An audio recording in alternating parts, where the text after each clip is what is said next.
Hi guys! Good morning kay Pit mga ka-reels. Ayan.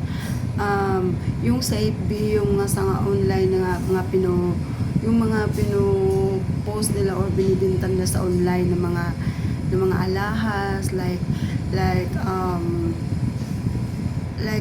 bracelet, mga ganyan. So, tunay na Saudi gold daw po 18K. So, nag-order ako, tinatry ko kasi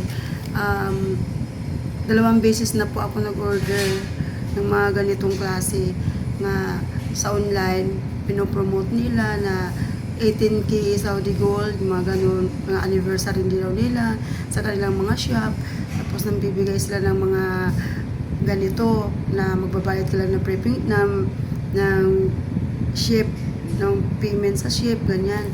So ito, dineliveran ako kasi nag-order ako sa kanya. So 3,000 plus yung bracelet na buy one take one na inaalok nila. So nag-try ako mag-order. So, kasi dati nag-order ako, fake po yung dumating sa akin na bracelet. O parang stainless lang. Pero ang sinasabi nila, pure gold Saudi 18K. Yun yung sinasabi nila. So, ito ngayon nag-try ulit ako. Tingnan ko kung totoo ba talaga. Kasi maganda yung mga sinasabi nila. Talagang maakit ka, mainganyo ka mag-order. So, nag-try ako. Tingnan natin guys kung totoong gold. Kasi tinan mo, ito dumating sa akin kahapon. Hindi ko pa natingnan. Ngayon ko lang tingnan. So, buksan natin guys.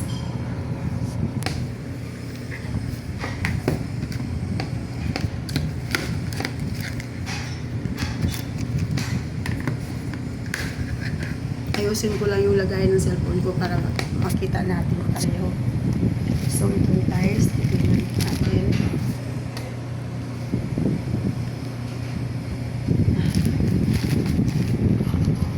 Tingnan natin kung totoo ba. Yan o. Diba?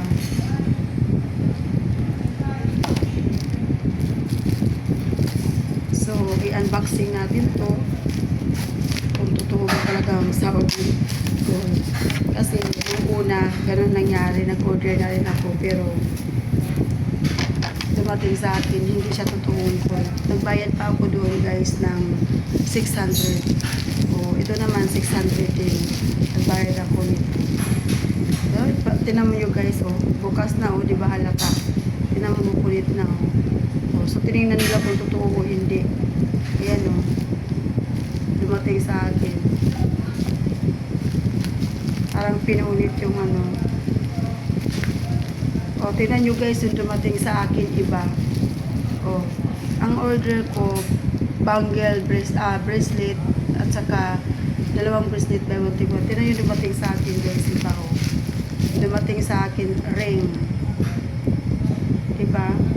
So ngayon, picturean ko to at i-post ko sa kanila. So ayun guys, nakita nyo na guys na hindi talaga legit ang mga inaalok nila sa online. O hindi sila legit at mandaraya sila guys. So, di ba? Dito napatunayan ko at napatunayan natin na mga fake talaga sila, hindi sila legit. Sa bagay, 600 lang naman yun nabigay ko sa kanila na bayaran. So ganito ang mangyari yun guys. Karma na lang nila yung, di ba? Okay, hanggang dito na lang po yung aking vlog for today. Bye guys!